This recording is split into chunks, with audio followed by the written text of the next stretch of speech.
জমিন তার পেটের ভেতরে ধারণ করে। তো আখরাজাতিল আরদু আফকালাহা, জমিন ভারী বস্তুগুলোকে উদ্গীরণ করবে, তাহলে সব ডেড বডিগুলোকে তখন বের করে দিবে।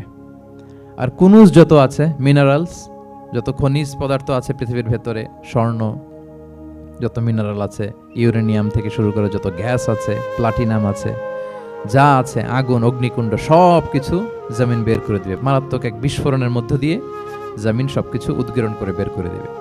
তাহলে দেখেন, কিছুটা সামহাও আপনাদের সামনে চিত্রায়িত হচ্ছে না কিয়ামতটা কেমন হবে? যদি একটু কল্পনা করেন, যেভাবে আল্লাহ তাআলা বলছেন যে ইদা জুলজিলাতিল আরদু জিলজালাহা, পুরো পৃথিবীটা প্রকম্পিত হবে। ও আখরাজাতিল আরদু আফকালাহা, জমিন তার ভেতরের বস্তুগুলো বের করে দিবে, ভারী বস্তুগুলো, অর্থাৎ ডেড বডি এবং যত খনিজ পদার্থ আছে সেগুলো। ওয়াকাল আল ইনসানু মা লাহা, মানুষ বলবে পৃথিবীর হলো কি, হোয়াটস হ্যাপেনিং, কি হচ্ছে, কি হলো পৃথিবী এরকম কেন করতেছে?